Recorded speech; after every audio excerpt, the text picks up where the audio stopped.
nós estamos estudando sobre ética. Semana passada nós terminamos aquela ideia das alternativas, né? 3 escolas ou 3 alternativas puramente ímpias e 3 escolas com base bíblica. E aí tentamos trabalhar para que a gente se incline, e aí definimos que o padrão mais esperado do cristão é que numa situação que não há conflito, qual que é a alternativa que a gente segue? Absolutismo. Certo é certo, errado é errado, e pronto, acabou. Mentir é pecado, roubar é pecado, matar é pecado, adulterar é pecado, tarará. Não tem conflito, absolutismo. O que é certo, errado é errado.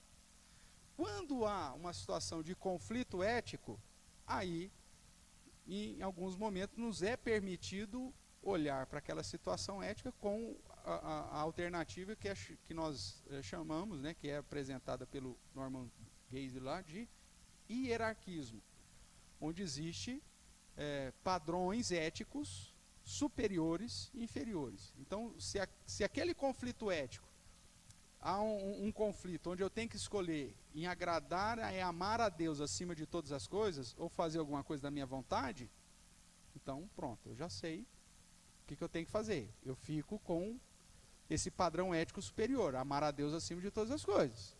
Então é meu desejo, é minha vontade carnal, mas fere um princípio de amor a Deus? Fere. Então eu deixo a minha prática pecaminosa por amor a Deus. Isso entra em qualquer área da sua vida. Tá? Qualquer decisão sua, até decisão daquilo que você se sente. Diante desse conflito, Deus me fez homem, eu me sinto mulher, mas eu tenho um conflito. Eu tenho que amar a Deus, qualquer coisa. Depois eu brigo com Deus, se for o caso. O dia que eu chegar lá, eu falo, mas por que o Senhor me prendeu esse corpo lindo de um homem? Né? Mas, dentro do conflito ético, não, eu vou amar o Senhor. Se Ele me fez homem, então eu vou glorificar o Senhor como homem. E pronto, acabou. Pronto, meu conflito ético estaria resolvido. Tudo bem? Mesmo que nessa questão da tolerância, o amor, parará, papapá, vou amar a Deus acima de todas as coisas. Situações de preservação da vida, né, de um inocente. Estou vendo ali um cara que vai matar alguém, uma criança, sei lá, a gente tem várias histórias de crimes, né? Pai que jogava a criança na parede, não sei o que, aí você está vendo aqui e fala, é filho dele, né? Vai fazer o quê? É filho dele, é problema dele. Não, é problema meu. E nesse conflito, se eu tiver que dar um fim no agressor, eu dou, para defender aquele que está sendo agredido e que não tem como se proteger. É um conflito ético? É, porque matar é errado? É meio errado, mas nesse caso, hierarquia. Eu vou defender o frágil. Né? Vou levantar minha voz contra o órfão, a favor do órfão, vou levantar minha voz a favor do pobre. Eu vou comprar briga, mesmo que não é minha, mas que nesse conflito ético, na hierarquia, eu vou fazer. Eu sou um espectador de algo errado que está acontecendo. Eu vou ter que tomar uma decisão. E a hierarquia, o hierarquismo vai me ajudar a tomar a decisão certa. Lembraram disso? Eu sei que é uma situação nova para muita gente. Não é tão simples, né? Porque cada caso é um caso. Mas a partir do momento que a gente começar a exercitar isso, e depois a gente vai, quando chegar na época a gente estudar, chegar na fase de estudar os casos, né, os estudos de caso, aí então a gente vai fomentar um pouquinho mais isso no coração de cada um. Hoje, nós vamos começar aí nessa sequência a chegar naquela situação que nós definimos lá, né? Dentro do nosso resumo aí. Nós definimos primeiro o que é ética, e vimos que existe um conflito entre a ética como um todo, em detrimento da ética bíblica, da ética tanto do Antigo Testamento, judaico, quanto da ética do Novo Testamento, cristã. Né? Muitas vezes esse negócio padrão judaico-cristão, a gente usa no contexto ético. E é importante dizer isso, porque é tão comum as pessoas usar um padrão judaico-cristão. Na verdade, irmãos, o padrão nosso é cristão.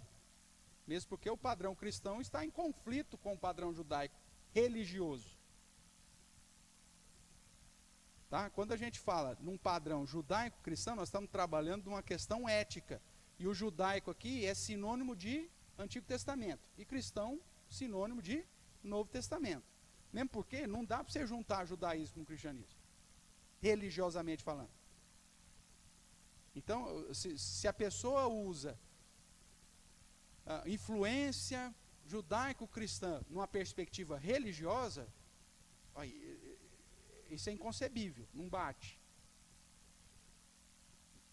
Porque se o cristianismo religiosamente, liturgicamente, cerimonialmente fosse a mesma coisa que o judaísmo, então não teria por que ter cristianismo.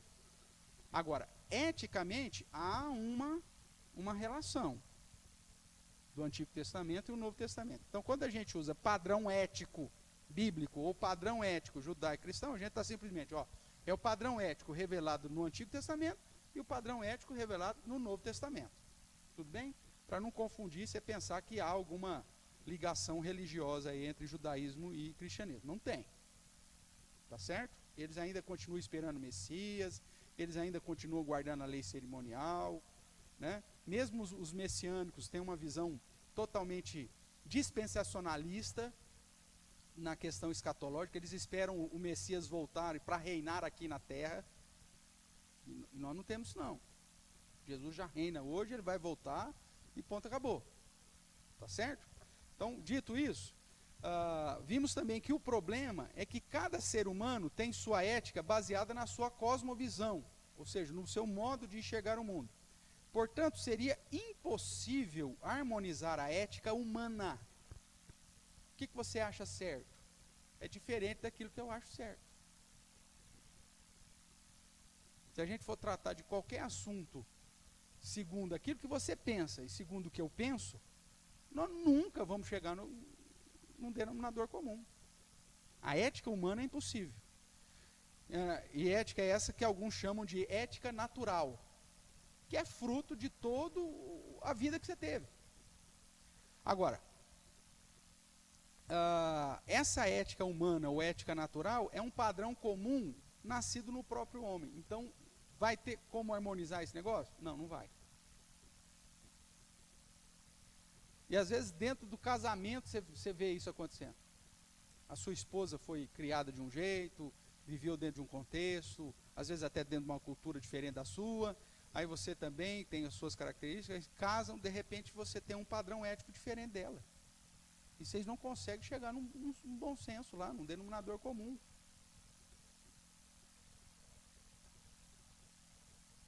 O homem, ele nasce propenso, né?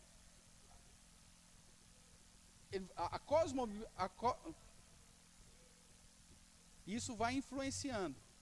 Mas nós já nascemos, nós não nascemos isentos de nenhuma influência, porque o pecado já está em nós.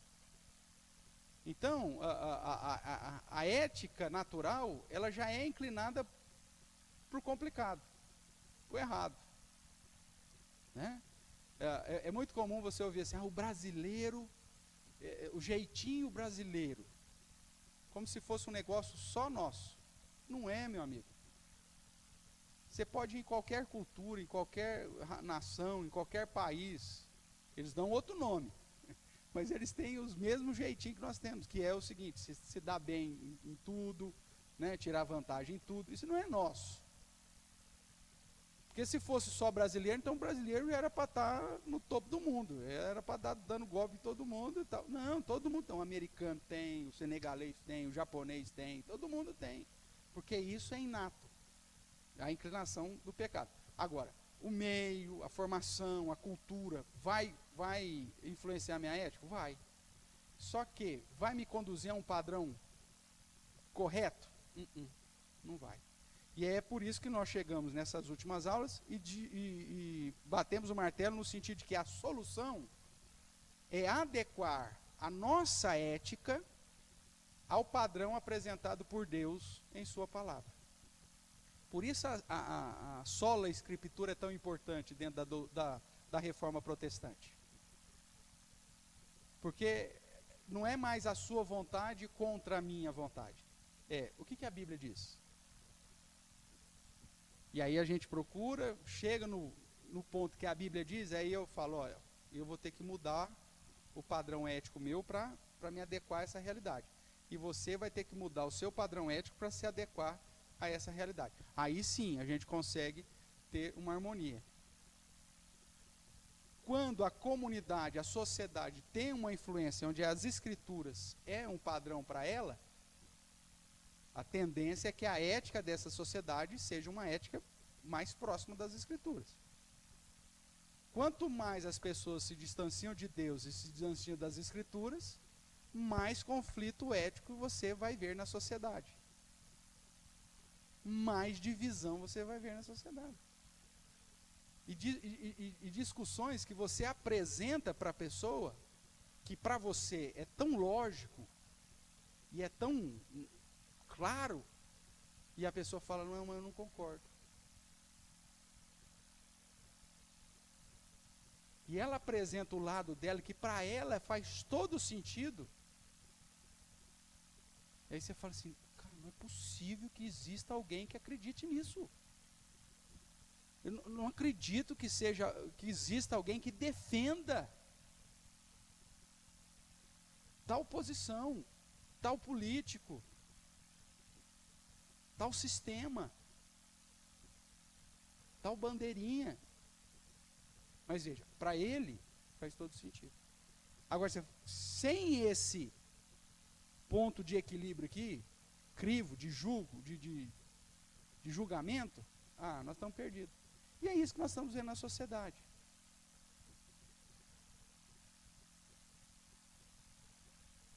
Dividido. Sei lá, eu em quantas partes. Isso tudo dividido. Você não consegue chegar num consenso até das coisas mais simples.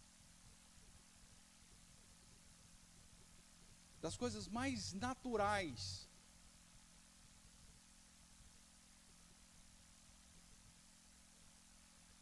Sua cachorrinha deu cria. Aí a pessoa fala, mas deu cria, quantos nasceram? Nasceu 8 filhotinhos. 8 filhotinhos? Deu 5 machos e 3 fêmeas. Aí o outro falou, mas será que eles se sentem machos? Meu amigo, olha aqui, vou abrir a perninha dele para você ver. Olha aqui, é machinho. Tá vendo aqui, ó? Tem um negocinho aqui. Isso aqui é característica de um cachorrinho macho. Chama lá o veterinário. Aí o veterinário fala, não, esse aí é macho. Aí o cara fala assim, não. E se ele se sente fêmea? E se ele se sente ex? Quer dizer, até as questões mais básicas, hoje é alvo de discussão. E a gente não consegue entrar num senso ético. Daqui a pouco um vai ser mais um. E 1 mais 1 não serão 2. Porque cada um... Ou seja, coisa simples, coisa básica, você não consegue mais harmonizar. Por quê? Porque a ética de cada um... Tal. Aí você vem para as escrituras, aí você tem um padrão. Mas aí a pessoa fala, mas eu não aceito a Bíblia. Para mim a Bíblia é só mais um livro. Para mim o padrão ético tem que ser traçado por Marx.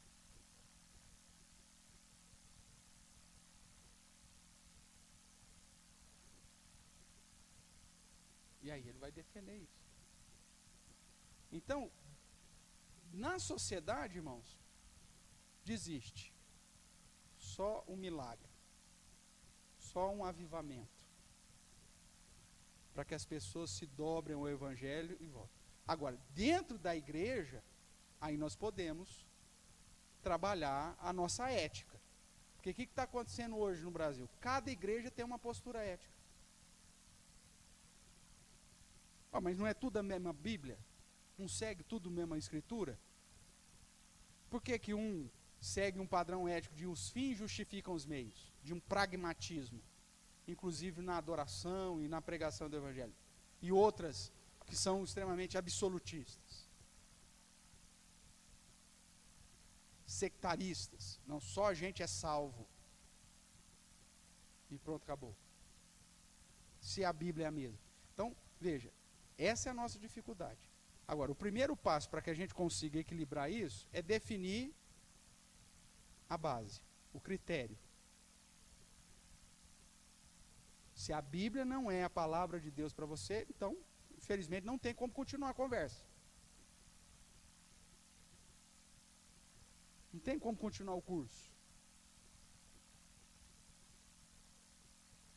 Porque se você questiona a Bíblia como não sendo a palavra inerrante, revelada por Deus, então, aí não tem, porque aí vai ficar a briga de argumentos pessoais. Aí não tem jeito. Aí pouco importa a alternativa ética que você venha seguir, se a palavra de Deus não for a fonte para moldar o seu padrão ético. Tudo bem até aqui, irmãos? Então, essa seria a dificuldade. A solução, então, é ter a Bíblia como a regra. Porque, pastor, eu penso que é isso. Tá, vamos ver o que a Bíblia pensa. Aí a Bíblia fala que aquilo, o seu pensamento está errado. Aí qual que deve ser a sua postura? Jogar fora, então, o que você pensava e abraçar o que a Bíblia diz. Isso em qualquer questão, na questão tanto de ética, como na questão litúrgica, religiosa, doutrinária. Eu, certa vez, pastoreando, trouxe uma apresentação de uma doutrina bíblica. Aí uma irmã da igreja levantou a mão e falou assim: mas eu não acredito assim. Então, peraí, então vamos lá. Que jeito a senhora acredita? Não, eu acredito assim, assim, assim, assim. Tá bom. Vamos ver o que a Bíblia diz? Vamos ver o que a Bíblia diz? Vamos ver o que a Bíblia. Aí tá. Então, só que vai ler os textos para mim. Lê o texto tal. O que a Bíblia diz aí? Aí ela lia. Então, o que a senhora acha? Mas eu não acredito. Mas eu não creio assim. Mas você não está lendo na Bíblia? Então tá bom. Deixa esse texto aqui. Pega um outro texto. Vai lá comigo, abre tal lugar, assim, assim, assim, assado. Lê para mim. Agora responde a tal pergunta para mim. O texto está falando sobre o que aí? Qual que é a resposta dele? Tal. Então, e aí? O que a senhora acha? Não, mas eu não acredito. Eu falei, então vai para o inferno aí. O que eu vou fazer? Aí o pessoal falou, nossa, esse pastor é louco. Eu estou mostrando na Bíblia, ela está lendo a Bíblia. Eu falo, qual que é a pergunta? Responde o que a Bíblia diz. Ela diz, eu não acredito. Mas se não acredita na Bíblia, então vai para o inferno. Não tem outra solução para essa mulher.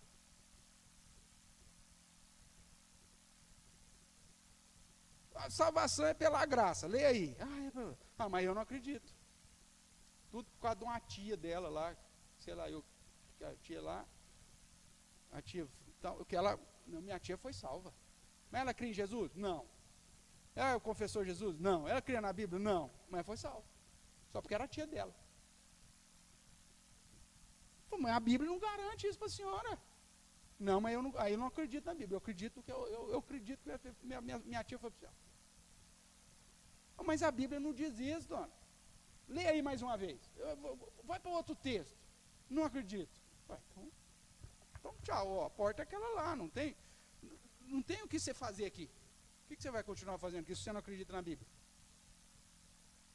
Obrigado, a gente continua amigo, te cumprimento, vem na minha casa, não é problema, mas não dá para caminhar, você não acredita na Bíblia, não tem o que fazer.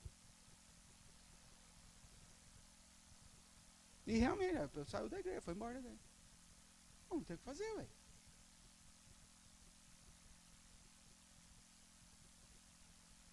Mesma coisa recentemente, aqui o senhor trata muito de doutrina, eu quero um lugar que não trata de doutrina. O que eu vou fazer? Vou ficar segurando o cara? Não tem, tá bom, meu amigo. Vai com Deus, eu vou fazer o quê? Se a sã doutrina não é importante para você, o que eu vou falar? Se a Bíblia não é a regra de fé e prática para você, para moldar, inclusive, o seu padrão ético, o que eu vou fazer então? Eu não tenho outro argumento fora esse aqui. Ô Paulinho, eu tenho aqui um pouquinho ainda, obrigado. Eu não tenho o que fazer. Então, ou a Bíblia vai ser esse padrão apresentado para Deus, para que eu me adeque ao padrão bíblico, ou, meu amigo, eu estou comprando uma briga com alguém que eu não dou conta. Eu estou comprando uma briga com o próprio Deus. Tá? Dito isso, relembrando isso, abra sua Bíblia, então, no padrão, né, sintetizado, que Deus nos traz na sua palavra, de um padrão moral. Alguém chegou a procurar alguma coisa lá do Dennis Prager, sobre os 10 mandamentos? Não? Depois eu vou procurar lá, eu ponho no grupo, sei.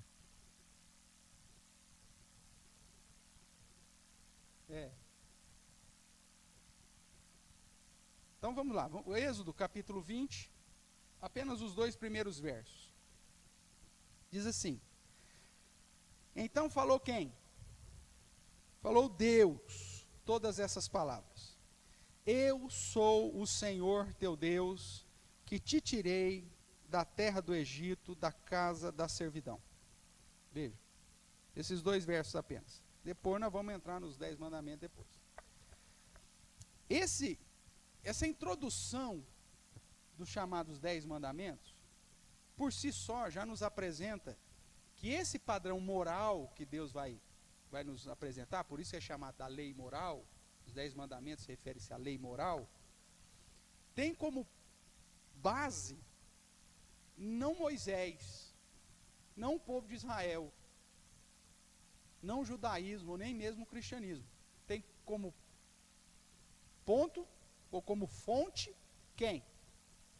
Deus. Falou Deus todas essas palavras. Eu sou o Senhor. Então, toda a fonte da moralidade que a Bíblia apresenta está pautado em Deus. É o padrão que ele estabelece. Segunda coisa que a gente já de cara, que eu já mencionei também em uma aula anterior aí, que a gente pode apresentar, é que ele se apresenta assim: eu sou o Senhor, teu Deus, que te tirei do Egito, da casa de servidão.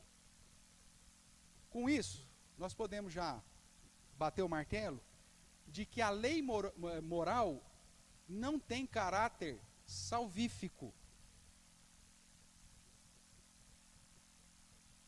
Não tem caráter meritório. Porque se fosse assim, Deus teria dito da seguinte maneira: eu sou o Senhor teu Deus, e para que você saia da escravidão, então guarde agora esse padrão que eu vou te dar. Mas Deus não faz isso.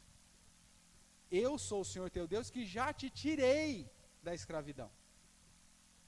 O padrão agora moral que eu vou apresentar para vocês, não é um motivo da sua redenção, mas porque eu já te redimi, é o que você tem que fazer agora. Porque eu sou o teu Deus, é que você vai colocar em prática.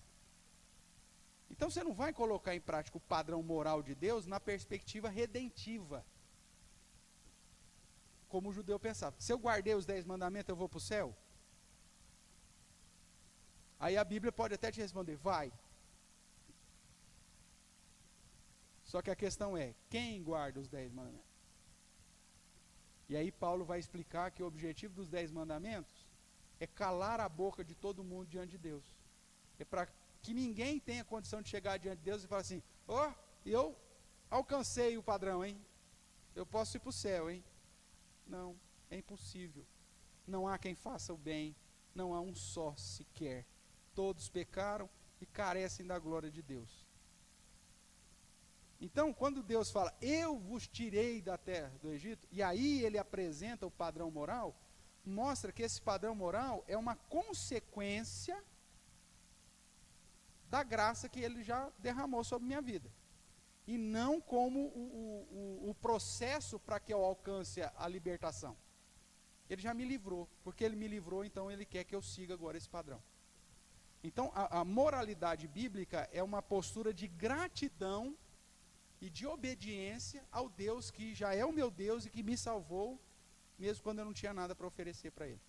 Quando eu estava em inimizade, em pecado, fazendo tudo errado. Então, veja, Só esses 2 versos já quebram uma série de erros em relação à parte redentiva. E mostra que esse padrão de Deus é um padrão que independe da sua ação. Deus não deu esse padrão porque falou, alguém fez isso e eu gostei. Não, nasce nele mesmo. Tudo bem até aqui? É pergunta, vai falando. Quando nós olhamos para os símbolos de fé da igreja presbiteriana do Brasil, ou da igreja reformada, que são a confissão de fé de Westminster, o catecismo maior e o breve catecismo, lá no catecismo maior de Westminster, na pergunta 93, nós temos o seguinte questionamento: o que é a lei moral? Vamos dar uma olhadinha aqui no que o nosso catecismo responde. A lei moral é a declaração da vontade de Deus, feita ao gênero humano. Não foi só os crentes. Os 10 mandamentos, mesmo sendo apresentado aqui para o povo de Deus, mas quando você olha para toda a revelação, a lei de Deus, o estatuto de Deus, ele foi declarado para todo o gênero humano. É o que diz, por exemplo, Eclesiastes capítulo 12, verso 13. De tudo que se tem ouvido, a suma é: teme a Deus e guarda os seus mandamentos. E isto é o dever dos crentes. Está certo ou está errado? Não. Isso é o dever de todo o homem, de todo ser humano. Não é só dos crentes. Temer a Deus e guardar os seus mandamentos não é um padrão só para o crente. É justamente por isso que o descrente vai ser condenado. Deus deu a revelação, Deus trouxe a luz em Cristo Jesus e ele amou mais as trevas. Deus trouxe um padrão e ele preferiu seguir o padrão dele. Por isso ele é passivo de condenação. Porque ele, como diz Paulo, né, em Romanos, ele desprezou a Deus e desprezou a lei de Deus, preferindo seguir os seus próprios raciocínios e desejos. E Deus os entregou, então, aos seus desejos, às suas paixões, e deu no que deu. O homem cada vez pior. Mas a lei, então, foi dada pelo próprio Deus, é a declaração da vontade de Deus, feita ao gênero humano, para todas as pessoas. Quando a humanidade não obedece o padrão que Deus estabeleceu, todo mundo sofre. Se colocássemos em prática o que Deus estabeleceu como sua vontade da lei moral, você acha que o mundo seria melhor ou pior? Será que seria melhor ou pior? Os filhos respeitariam os pais e as autoridades.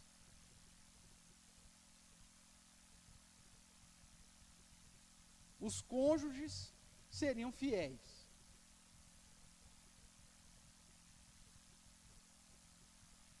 Ninguém mataria ninguém por motivo alheio. Ninguém roubaria. Ninguém faria falso testemunho.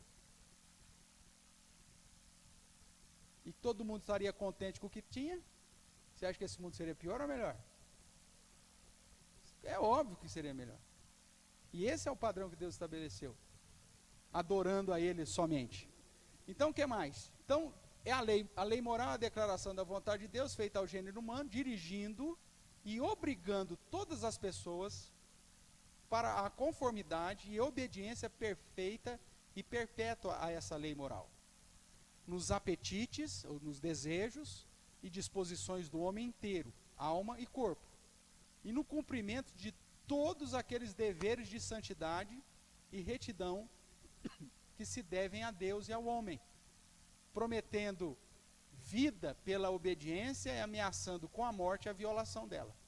E aí ele traz todos esses textos para referendar essa declaração, essa resposta do catecismo.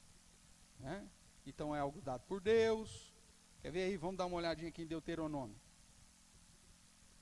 Deuteronômio capítulo 5. Verso 1.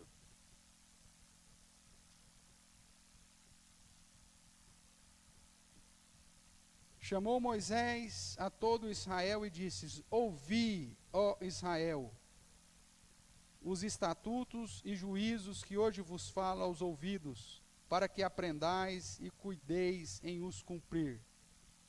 Verso 2 ainda: o Senhor nosso Deus fez aliança conosco em Horebe. E aí vai trazer tudo aquilo que o Senhor diz. E aqui é a repetição dos 10 mandamentos, né? O verso 6 diz: eu sou o Senhor teu Deus, que te tirei do Egito, da casa da servidão. Não terás outros deuses diante de mim, não farás imagem de escultura, nem semelhante, tarará. Verso 11: não tomarás o nome do Senhor de Deus. Verso 12: guarda o dia de sábado para o santificar. Verso 16: honra o teu pai e tua mãe. Verso 17: não matarás, não adulterarás, não furtarás, não dirás falsos testemunhos. Verso 21: não cobiçarás. Ou seja, é a repetição dos 10 mandamentos. Aí lá no verso 31 é dito: tu, porém, fica-te aqui comigo, e eu te direi todos os mandamentos e estatutos e juízos que tu lhes há de ensinar, para que cumpram na terra que lhes darei para possuí-la. Então veja, o Senhor, quem traz esse ensinamento é o Senhor, que através do seu instrumento aplica o tal ensinamento sobre o seu povo. Não só para você tomar conhecimento, mas para você cumprir, para você obedecer. E aí, conforme a revelação vai sendo cumprida, né? Progresso da revelação, aí você vai ver que pesa, inclusive, sobre o povo judeu a responsabilidade de anunciar esses mandamentos às outras nações. E a praticar isso, inclusive, com o estrangeiro. Veja, não é uma lei específica para ser aplicada tão somente dentro do limite do povo de Deus. É para ser aplicada, inclusive, com o estrangeiro, com o inimigo. A gente tem os pactos, né? Pacto de Genebra, sobre os direitos humanos na guerra, não sei o que. Meu amigo, se tão simplesmente se observasse o mandamento do Senhor, não precisava de Genebra. Porque os mandamentos do Senhor, eles são atemporais. Os 10 mandamentos só funcionou para aquela geração lá da época de Moisés. É isso? Não, para todas. Então, esse é o padrão que a lei moral de Deus é apresentada aí e referendada dentro da nossa confissão de fé. Nós sabemos, irmãos, que ninguém pode alcançar a vida de retidão e salvação por guardar a lei moral. Como eu disse, a lei moral não tem caráter salvífico. Dá uma olhadinha comigo lá em Romanos. Romanos capítulo 3.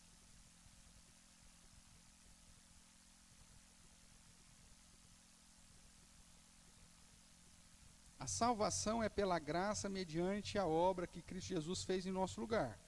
E a fé que Ele mesmo nos dá e que nos conduz a nos prostrar diante de Jesus como nosso Senhor e Salvador. A lei é um padrão de moralidade, mas ela não tem caráter de salvação. Romanos capítulo 3, depois você lê o capítulo inteiro, mas vamos pegar aqui, né? Verso 19.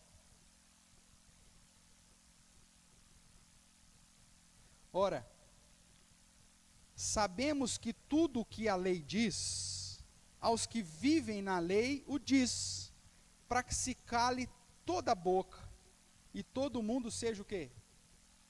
Culpável perante Deus. Então o objetivo da lei é mostrar que nós somos incapazes de satisfazer o padrão de Deus.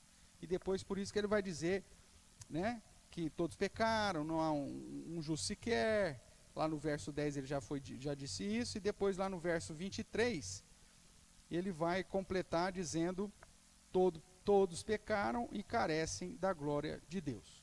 Tudo bem? Então a lei não tem objetivo salvífico. Aí você fala, pastor, mas e aqueles que não receberam a lei? Como que funciona? Ele já tratou disso no capítulo 2. Né? Quando nós estudamos aqui a carta de Romanos, nós vimos isso. Veja, por exemplo, aí, no capítulo 2 de Romanos, verso 12 em diante. Eu vou ler o 11. Porque para com Deus não há acepção de pessoas. Tá? Romanos capítulo 2, verso 11. Não há acepção de pessoa. Se é judeu, se é gentil, se é grego, não tem acepção de pessoas. Assim, pois, todos os que pecaram sem lei, também sem lei perecerão. E todos os que com lei pecaram, mediante a lei serão julgados. Porque os simples ouvidores da lei não são justos diante de Deus, mas os que praticam a lei hão de ser justificados. Quando, pois, os gentios, que não têm lei, procedem por natureza de conformidade com a lei, quando um homem descrente é fiel à sua esposa, ele nem conhece os 10 mandamentos que diz não adulterarás. Mas quando ele procede de modo fiel, por que ele faz isso? Paulo está respondendo aí. Estes mostram a norma da lei gravada na onde? No seu coração, testemunhando-lhe tanto a consciência e os seus pensamentos, mutuamente acusando-se ou defendendo-se.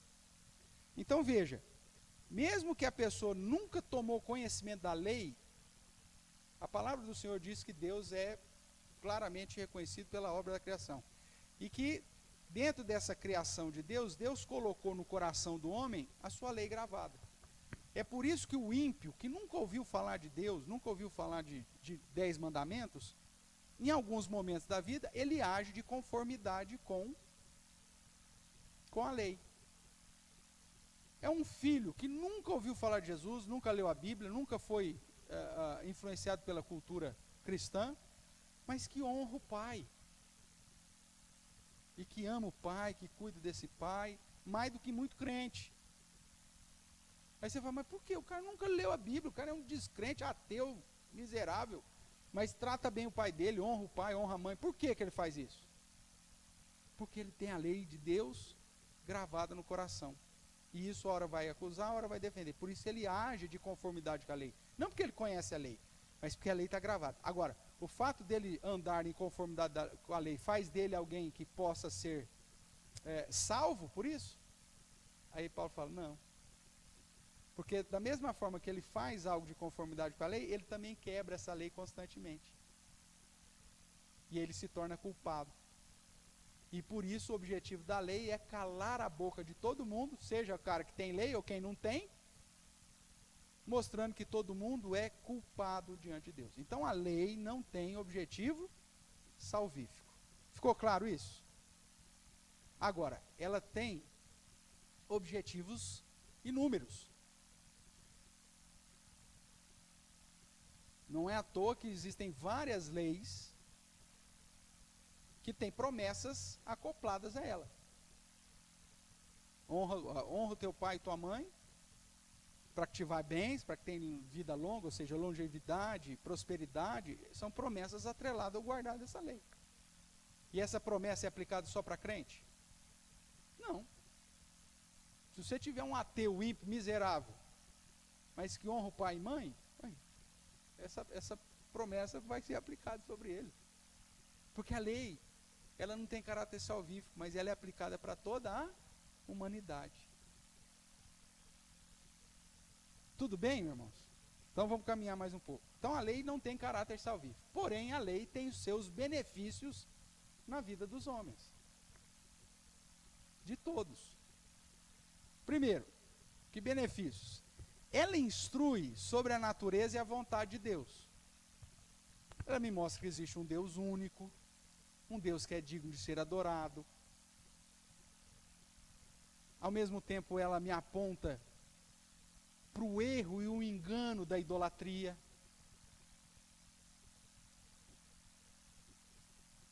E que aquilo não vai trazer benefício nenhum para mim.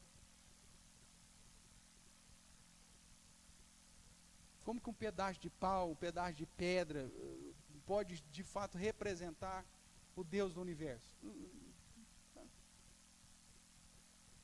Então, quando eu tenho conhecimento da lei, ela vai me instruir sobre a vontade de Deus. Tem a vontade que eu ame o meu próximo, que eu preserve a minha família, que eu cuide dos meus progenitores, que eu seja contente com a situação, com a condição que eu tenho. Ou seja, esse é um dos benefícios.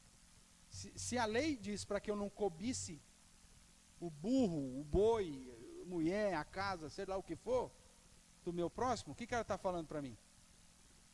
Seja grato por aquilo que você tem.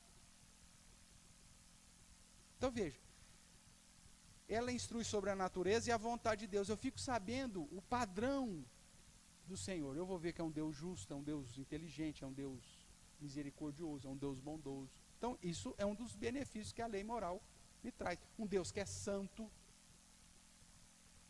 e que exige uma postura de santidade. Tudo isso são benefícios que a lei me traz. Me traz, além desse benefício, sobre os meus deveres para com esse Deus, já que existe um Deus soberano, grandioso, que me criou, eu tenho uma responsabilidade para com esse Deus. O que eu tenho que fazer com ele? Eu tenho que adorá-lo, eu tenho que reservar um dia para servi-lo, eu tenho que agradar a sua vontade, ou seja, vai me conduzir. O que mais? Quando eu tomo conhecimento da lei moral, ela me convence de que eu sou incapaz de me salvar. Porque ela diz, para não dar falso testemunho, para não mentir, mas eu minto. Ela diz, para eu colocar Deus acima de todas as coisas na minha vida, mas eu não coloco. Então ela já me mostra, ela já me coloca no devido lugar. Ela fala, você não dá conta. Agora, não porque você não dá conta, você não tem que continuar lutando, continuar buscando, continuar aplicando. Eu não dou conta, então desisto. Não, não é esse. O objetivo dela é te mostrar que não é por ela o caminho para a salvação. Nós precisamos de Cristo, da perfeição de Cristo, da obediência de Cristo para nos justificar. Porque nós não conseguimos.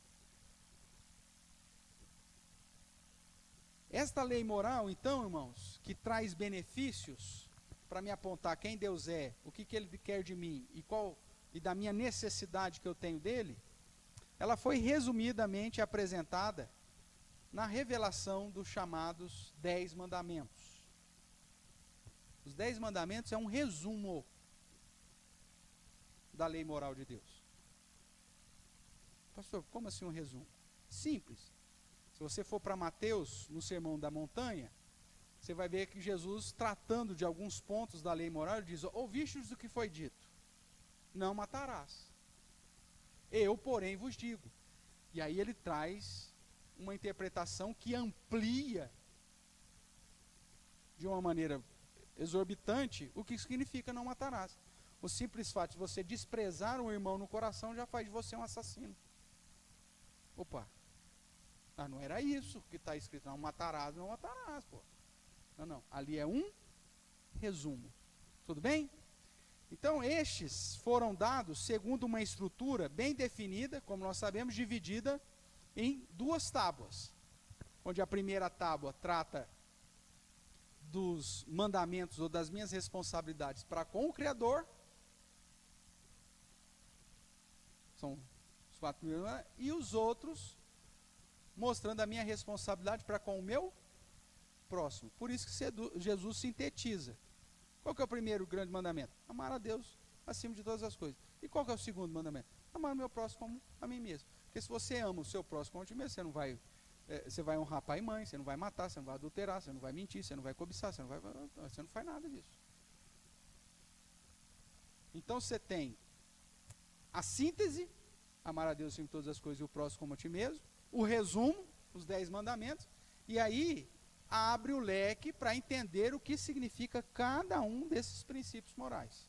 E esse é o nosso objetivo aqui na sequência do estudo.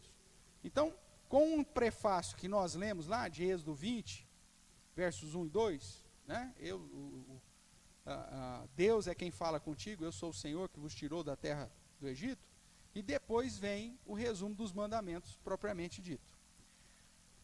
Apresentando os nossos deveres para com Deus, o que compreende os 4 primeiros mandamentos, e os nossos deveres para com o próximo, o que compreende os 6 últimos mandamentos, Êxodo 20, de 12 a 17. Então, são 10 mandamentos, 4 mandamentos que na primeira tábua que apontam para o meu compromisso com Deus, e os outros 6 mandamentos que apontam para o meu compromisso com o próximo. Tudo bem? Bem básico, mas é assim. Ambos são resumidos aqui por Jesus lá em Mateus, capítulo 22, 37, 40, como nós já citamos. Amarás o Senhor teu Deus acima de todas as coisas, toda a tua força, paraná, paraná, e ao teu próximo como? A ti mesmo. Abra lá, por favor, Mateus 22.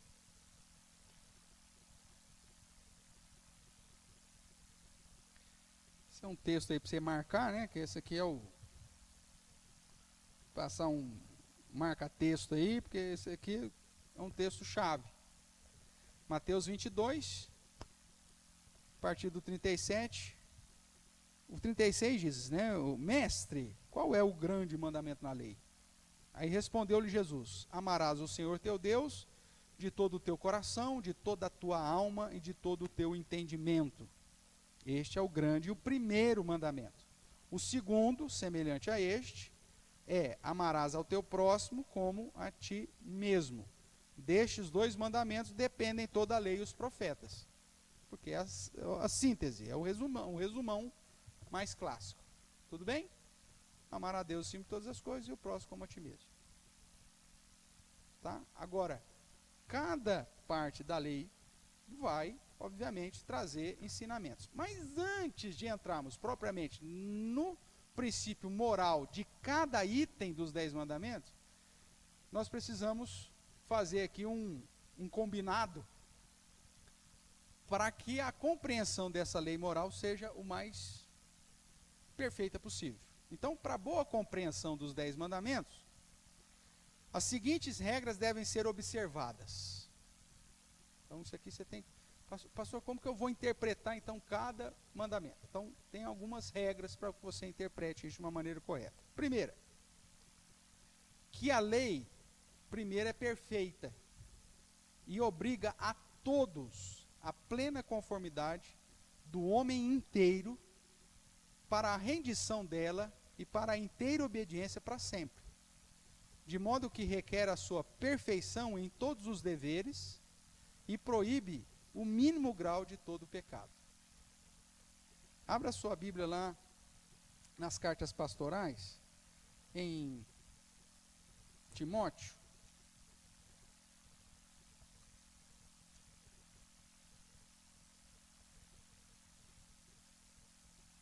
Segunda Timóteo capítulo 3, quando você vai ver Segunda Timóteo capítulo 3, você vai ver da utilidade das Escrituras.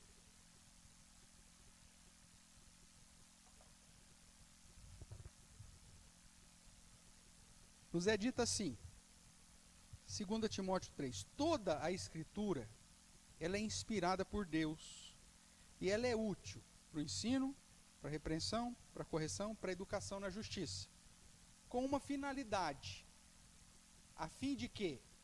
O que está escrito aí? Com a finalidade ou a fim de que o homem de Deus seja perfeito e perfeitamente habilitado para toda boa obra.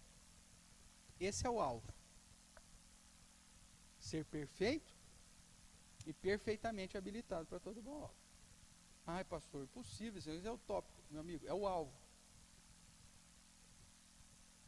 A Bíblia, ela tem a capacidade de te conduzir a isso, através do ensino, da correção, da admoestação, da educação para a justiça, para que você aprenda e aplique, e aí você se torne perfeito, perfeitamente habilitado para a boa obra. Então, eu preciso crer que os 10 mandamentos é fruto dessa inspiração de Deus, e tem o objetivo e a utilidade de me ensinar, de me repreender, de me corrigir, de me educar, para que eu ande o mais próximo possível da perfeição e que minhas práticas sejam as práticas mais perfeitas possíveis. Pastor, mas não é isso que está escrito aqui? Qualquer coisa menos que isso, eu estou menosprezando o poder da palavra de Deus.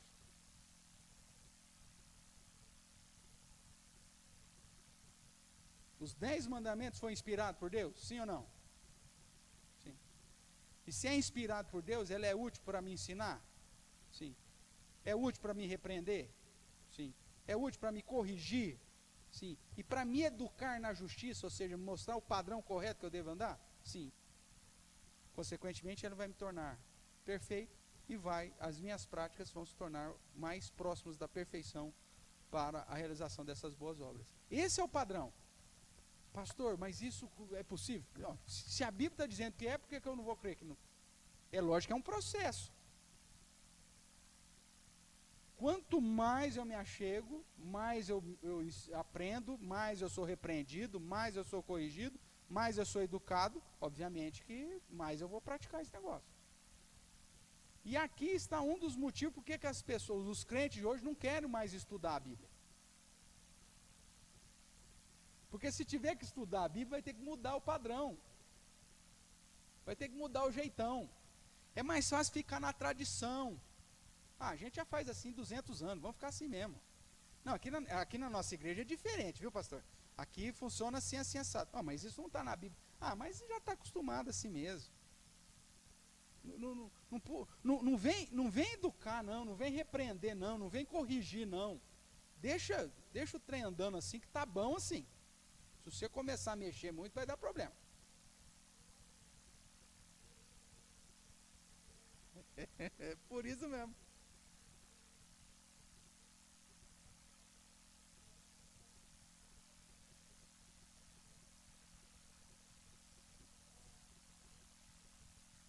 Porque a pessoa vai atrás daquilo que ela quer.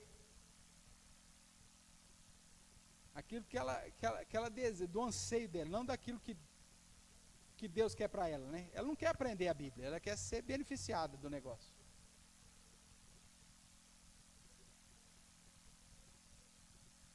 Não, Agora, o padrão é justamente nos achegar para Deus para sermos moldados segundo a vontade de Deus.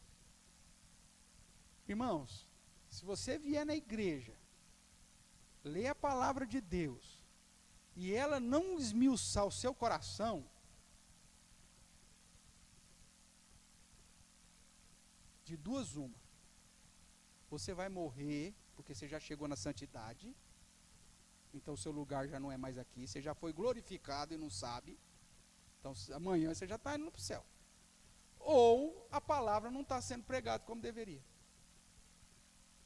Porque é impossível você ler a palavra de Deus, num Deus santo, de padrão moral, em todos os sentidos, e essa palavra não tocar no nosso coração.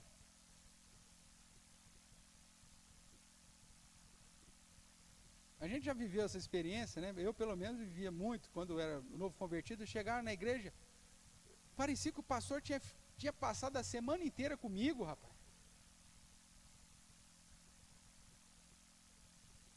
E eu olhava, mas não tem nenhum conhecido meu aqui para falar nada para esse homem. Por que esse homem está falando tudo para mim?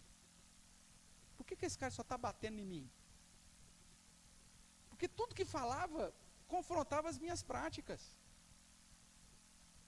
E hoje é a mesma coisa. Você acha que eu, como pastor, eu venho e prego aqui, irmão, isso aqui é para vocês, isso aqui não serve para mim. Eu apanho durante a semana na preparação do sermão. E a Clarice, às vezes, já viu isso acontecer algumas vezes em casa. Mas o que foi que você está meio chateado? Você está meio tristão? Aconteceu alguma coisa? Eu não falo nada, eu falo assim, não, eu estou pensando no sermão. Não é que eu falo para você? Eu estou pensando no sermão. É Deus tratando comigo. É Deus me pondo no torno. Porque se a palavra não faz isso mais no seu coração, meu amigo, então ou você já chegou na santidade plena, então já despede todo mundo, que amanhã você não está aqui mais. Você é muito santo para ficar aqui. Ou a palavra não tá sendo pregada com fidelidade. Né, Jesus? Ou então a palavra... Porque a palavra ela vai repreender, ela vai corrigir, ela vai educar. Não tem como. E isso é prova do amor de Deus para conosco. É prova do desejo de Deus em nos moldar para que possamos glorificar, para brilhar diante dos homens, segundo a ação que Ele mesmo atuou no nosso coração.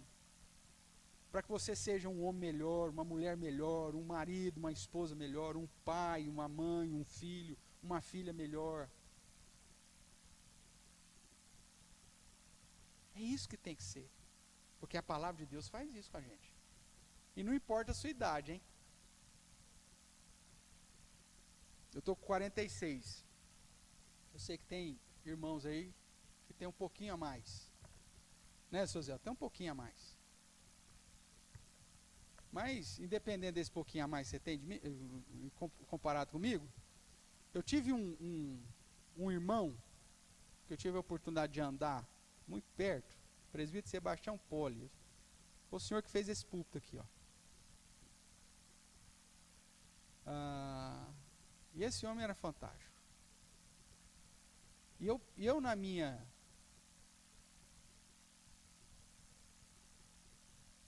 idiotice, eu imaginava que é o seguinte: eu ia ficando mais velho, eu ia ficando mais santo. Assim, eu acho que quanto mais velho a gente vai, menos pecado a gente tem.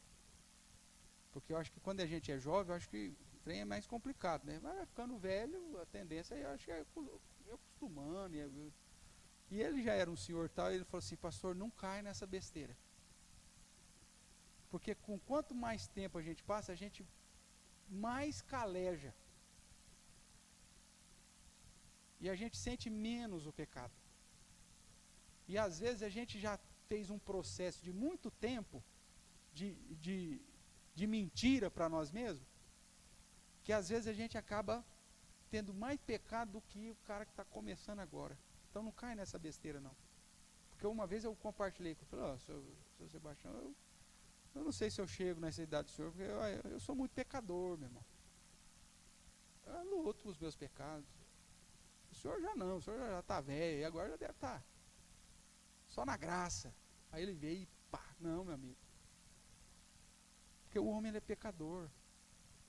Não é porque ele vai ficando mais velho que ele vai ficando mais santo. Pelo contrário, ele vai ficando mais cascudo. Aí às vezes a palavra de Deus não confronta tanto como deveria. Então, independente da sua idade, você tem que estar vigilante. O pecado jaz à porta, Deus diz para Caim. E o teu dever é não deixar que ele te pegue, é dominá-lo. E essa luta, irmãos, enquanto nós estivermos aqui, vai existir. Por isso a palavra tem que ser essa fonte de ensino, de repreensão, de correção, de educação na justiça. Porque a partir do momento que a Bíblia deixar de ser isso, e que a lei de Deus parar de cutucar a minha alma, é porque o meu coração já está todo duro de novo. E que eu preciso me quebrar novamente na presença do Senhor. Então a primeira coisa que nós temos que lembrar, quando formos estudar a palavra de Deus, e de um modo mais específico a lei do Senhor, é que ela é perfeita. A palavra de Deus, ela foi inspirada por Deus. E ela tem a finalidade de me conduzir a ser um cara melhor a cada dia. Vamos pegar essa sequência de texto aqui, ó. O Salmo 19, que você já conhece de cor, de salteado, né? Que é um salmo que fala da revelação especial de Deus a partir do verso 7, a revelação geral nos primeiros versos. Mas ela vai apresentar de uma maneira bem didática, né? O salmo vai apresentar de uma maneira bem didática a perfeição da palavra. Nós já fizemos esse exercício algumas vezes, vamos repetir aqui, né? Essa questão didática aí, verso 7. A lei do Senhor é o quê? Ela é perfeita. E ela traz que benefício? Restaura a alma. Aí, o testemunho do Senhor, que é sinônimo de lei do Senhor, que é sinônimo de preceito do Senhor, que é sinônimo de mandamento do Senhor, que é sinônimo do temor do Senhor, que é sinônimo dos juízes do Senhor, ou seja, que é sinônimo de palavra de Deus. Então, o testemunho do Senhor, além de ser perfeito, é o quê? É fiel. Verso 8. A palavra do Senhor, a lei, testemunho, mandamento, parará, ou os preceitos do Senhor, além de ser perfeito, fiel, ela é o quê? É reta. O mandamento do Senhor é puro. E o temor do Senhor é límpido. E o juízo do Senhor são verdadeiros. Então veja, essa é a característica da lei do Senhor, da palavra do Senhor. Ela é perfeita, ela é fiel, ela é reta, ela é pura, ela é límpida, ela é verdadeira. E ela traz benefícios. Quais são os benefícios? Volta lá para o verso 7. Primeiro, restaura a alma. Segundo, dá sabedoria aos simples. Terceiro, alegra o coração. Quarto, ilumina os olhos. Permanece para sempre, ou seja, mantém um ensinamento constante. E aí depois, a partir do verso 10 diz, são mais desejáveis do que o ouro, mais do que muito ouro depurado, são mais doces do que o mel e o destilar dos favos. Além disso, veja o verso 11, além disso, por eles, ou seja, o testemunho, a lei, o mandamento, os preceitos, por eles se admoesta o teu servo, e em os guardar a grande recompensa. Quem há que possa discernir as próprias faltas? Absolve-me das que me são ocultas. Ou seja, é através da palavra que, inclusive, eu vou ser confrontado e admoestado a respeito das minhas faltas. E essa palavra que é perfeita, que é reta, que é límpida, que é verdadeira, que é pura, que é mais desejável do que o ouro, do que o destilar dos favos, é o único meio para me admoestar. Veja que a conclusão de Davi não é que toda essa beleza da palavra é para te animar ou te agradar. Não, é para te admoestar. E além disso, é para revelar as tuas faltas. Então eu preciso ir para a lei do Senhor, para a palavra do Senhor, de um modo geral, e mais especificamente para a lei moral, sabendo que aquilo lá é perfeito, que aquilo lá é puro, que aquilo lá é verdade, e que tem o objetivo de confrontar a minha vida. Porque se eu não for para a lei do Senhor, para me adaptar a essa lei, se eu não for para as Escrituras, para ser confrontado, admoestado, ensinado, repreendido, para que eu me torne perfeito e seja perfeitamente habilitado para toda boa obra, a minha ética vai continuar sendo pautada na ética natural. A palavra de Deus, ela precisa de fato ser o que ela diz ser para a minha vida, irmãos.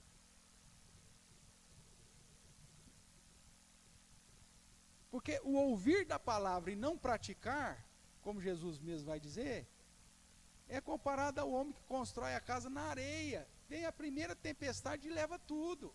Você continua na desgraça. Você continua na ruína.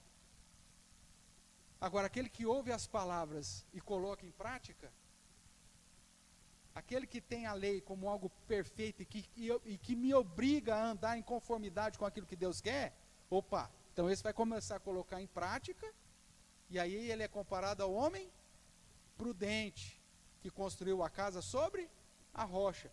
Vão vir as mesmas dificuldades, só que a casa dele vai permanecer de pé. Esse é um dos problemas da igreja contemporânea. Primeiro que elas retiraram a palavra. Aquelas que ainda mantêm a palavra só pregam meio evangelho. Ide e vão expulsar demônios e curar. Só que não fala que está indo para o meio do lobo, não fala que vai ser perseguido, não fala que vai ter todas as dificuldades. Não, só apresenta aquilo que interessa. E isso não molda mais as pessoas. As pregações não são mais expositivas. Olha, a Bíblia diz isso. As pregações são alegóricas.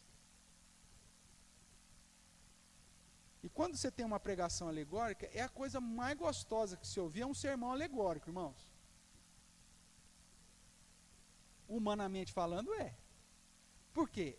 O sermão alegórico, ele não te confronta. O sermão alegórico, ele levanta uma situação e deixa que o seu coração interprete. E aí, de um sermão alegórico, sai alguém falando assim, eu preciso pedir perdão. E o outro falando, tá vendo, ó, Deus vai me abençoar. Porque cada um sai com a interpretação segundo o seu próprio coração. E aí, quando a igreja chega nesse patamar, né, de pregação alegórica, que não é um negócio, ó, meu amigo, ou você está do lado de Deus, ou você é filho de Deus, ou você é filho do diabo, como João vai dizer, né? A épica aula do ou você não chega lá e fala, ó, meu amigo, ou você é de Deus, ou você não é de Deus.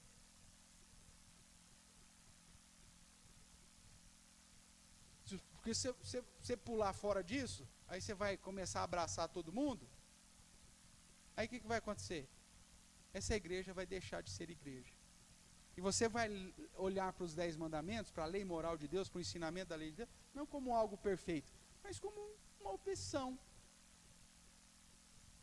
Não como algo que eu tenho que me enquadrar. Não, ó, algo interessante, interessante.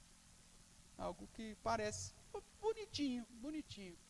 Não, meu amigo, é algo inspirado por Deus, é algo útil para o seu ensino, para a sua repreensão, para a sua correção, para a sua educação. É perfeito, é puro, em o guardar a grande recompensa, em se adequar a essa realidade, vai mudar a sua perspectiva e o seu relacionamento com Deus.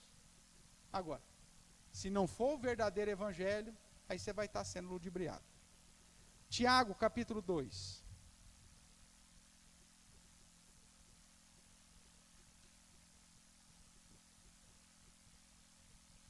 No finalzinho do Novo Testamento, carta de Tiago, capítulo 2, verso 10.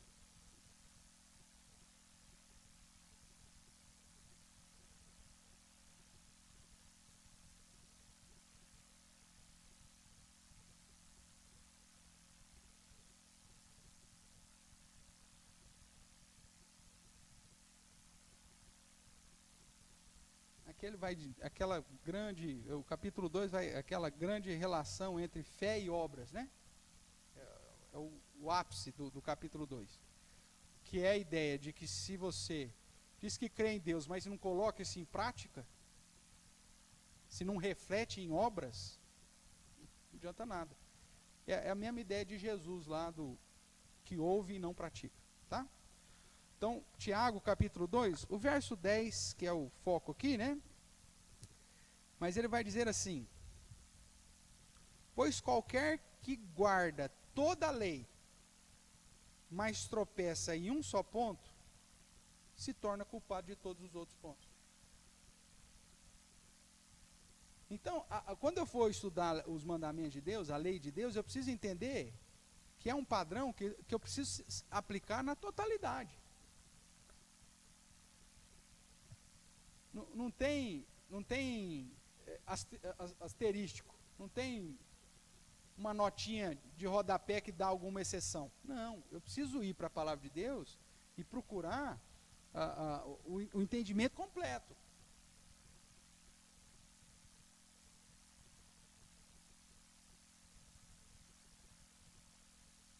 O que adianta, por exemplo, eu guardar todos os mandamentos se eu não coloco Deus como prioridade da minha vida? Não adianta nada. É a situação daquele homem que é chamado, né, de o jovem rico pelo comitê, mas que na verdade já era adulto, porque ele diz: desde a minha juventude eu tenho guardado todos os mandamentos. Você lembra qual que foi a pergunta que ele fez para Jesus? Bom mestre, que eu faço para herdar a vida eterna? Como que eu vou para o céu? Aí Jesus fala assim, você conhece os 10 mandamentos? Eu falo, conheço. E desde a minha juventude eu tenho guardado tudinho, tintim por tintim. Jesus, conhecedor do coração daquele homem, fala assim, então te falta uma coisa. Vai, vende tudo que tem, dá aos pobres, depois vem e segue. E o texto mostra, né? O texto declara que aquele homem era o quê? Riquíssimo. E ele havia declarado que ele está guardando os 10 mandamentos desde a sua juventude. Qual que era o primeiro mandamento? Amar a Deus, não ter outro Deus senão o Senhor. E aquela postura que Jesus traz para ele já demonstra que o Deus dele, quem que era? Era a riqueza. Por isso que Jesus diz, olha, é muito difícil um rico entrar no céu. Porque ele ama a riqueza, ele não ama a Deus. Com aquela fala, Jesus já mostrou para ele, falou, meu amigo, você não guarda absolutamente nada, porque você já está falhando no primeiro. Você ama mais a sua riqueza do que a Deus. Ele é o seu Deus. A sua riqueza é o seu Deus. Então não adianta nada. Eu preciso olhar para a palavra de Deus como algo para ser praticado, irmãos. Como algo útil, como algo inspirado por Deus, algo perfeito, algo que traz grande recompensa em guardar. Porque senão, todo esse estudo ético que a gente vai fazer, de moralidade que vamos estudar, vai ser mais um estudo. Não vai mudar a sua cabeça, não vai mudar as suas ações, não vai mudar a sua prática de vida. Você vai continuar se enganando e tentando enganar. E a palavra de Deus é a única que é viva e eficaz, poderosa, mais cortante do que espada de dois gumes. Só ela pode de fato transformar. Agora eu preciso me achegar a ela ciente disso.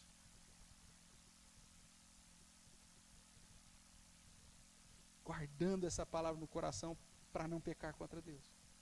Esse é o padrão. E para terminar, Mateus capítulo 5, que é a chamada, né, que a gente já tem feito.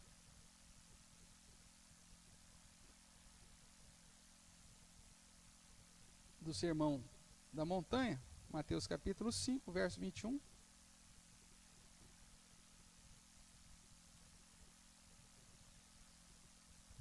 Que essa lei do Senhor, eu não posso focar apenas o resumo dela, mas a amplitude que aquela lei ou que aquele mandamento me traz. Então, o que diz aí o verso 21 do capítulo 5?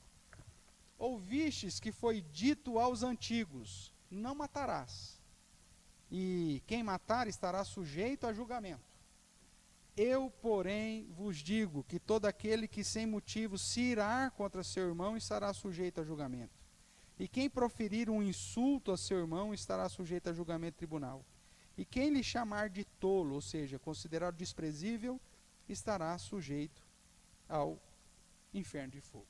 Então veja, Jesus mostra que a declaração da lei moral tem muito mais ensinamento por trás.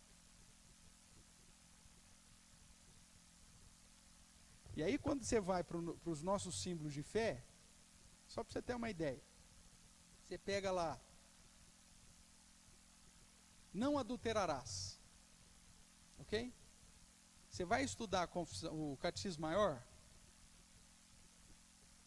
a gente vai mencionar aqui, mas a interpretação do não adulterarás, segundo toda a revelação, nos impede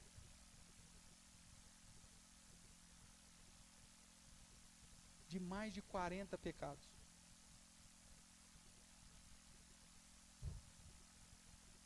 Porque aí você vai para a Bíblia toda, e tudo aquilo que se enquadra na prática do adultério, na visão que Jesus apresenta, Jesus diz que se você olhar com intenção, você já adulterou. Mas como que o judeu interpreta? Não adulterarás. Ah, então eu só não posso trair a minha esposa de fato de verdade. Eu só não posso trair o meu cônjuge de fato de verdade. Agora, se eu for para a pornografia, não tem problema. Se eu for assistir qualquer coisa erótica não tem problema. Mesmo que eu desejar com os olhos, não tem problema. Eu não adulterei. E outra, dependendo da visão ética da pessoa, adulterar, pastor, é manter relação sexual. Se eu só der um pega, não tem problema. Não é adulterar. Eu só dei uns amassos na mulher. Ou eu só saí com ele, mas eu não deitei. Então eu não adulterei. Essa é a visão, não adulterarás. Aí Jesus vem, amplia.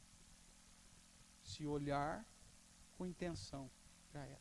E aí você tem vários outros textos que vai te apontando uma série de coisas, fugir da impureza, fugir disso, fugir daquilo, parará, que aí na hora que você vai interpretar o que significa não adulterarás, você tem aí mais de 40 pecados, práticas pecaminosas que já são condenados só nesse mandamento. E é esse o padrão que a gente tem que procurar. Por que a igreja contemporânea rechaça os símbolos de fé? Por que os crentes não estudam mais o catecismo maior? Por que não se ensina mais o breve catecismo para as nossas crianças? Porque nós não queremos confrontar a postura das pessoas. E aí se torna a igreja evento. A igreja social.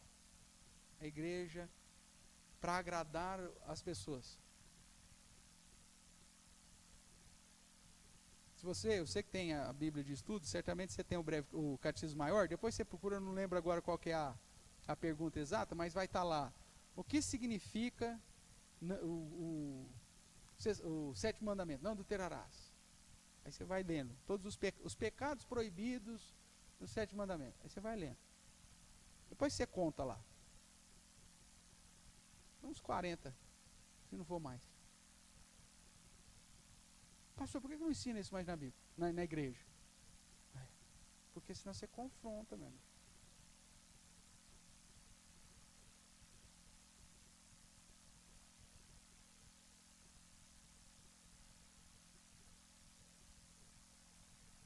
Do que você fala? A lei.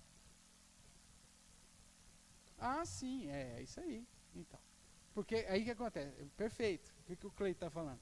A lei civil nossa não favorece a igreja pregar o evangelho como tem que ser pregado. Porque se você confronta o que é adulterar e todas as práticas relacionadas à questão sexual, de promiscuidade, de imoralidade, de sodomia, está embutida nisso, aí o que o Cleiton está falando, a lei civil, inclusive se você começar a pregar isso, ela vai te perseguir. E vai mesmo, não foi o que nós lemos hoje na reunião de oração? Vão te perseguir porque vocês me seguem. Aí a igreja, para não ser perseguida, o que ela faz? Não prega. Só faz coaching. Você é a menina dos olhos de Deus. Você é mesmo, é fato. A Bíblia diz que você é. Que bom que você é. E Deus vai te proteger por isso. Agora, significa que você é a menina dos olhos de Deus, você vai ficar inflamado a vida inteira? Não, você tem que andar de correto, velho. Mesmo que a lei venha e diga, não é para pregar mais isso. Aí é a hora de brigar. Aí é a hora de você confessar Jesus diante do... vai ser levado diante do tribunal, vai ser levado diante do rei, diante do governador. Aí sim. O problema é que muitas vezes as pessoas querem brigar de um trem que não tem nada a ver, né? Mas na fidelidade das escrituras, aí o cara, não, isso aí não precisa. É isso que a Bíblia me exige. Então, irmãos, dentro da interpretação, primeira regra que você tem que observar. Vá para as escrituras sabendo que ela é inspirada por Deus, que ela é útil, que ela é perfeita, e que ela exige uma adequação de obediência integral. Não é para você olhar lá e falar, nossa, olha, a Bíblia ensina isso, olha que legal, e continuar com a sua mesma ética natural. Não, a sua ética precisa ser moldada. Essa é a primeira regra. Dúvidas até agora? Tranquilo? Semana que vem, se Deus permitir, aí a gente segue nas outras regras, com os versículos aí e tal, e aí a gente vai caminhando junto aqui. Sem pressa. Afinal de contas, a nossa ética demorou não sei quantos anos para a gente formar ela, então a gente vai quebrando devagarinho. O que eu quero que você guarde da aula de hoje, você precisa se achegar para as Escrituras cientes daquilo que ela é. E que se ela te confrontar, se ela te corrigir, te repreender, sinta-se feliz.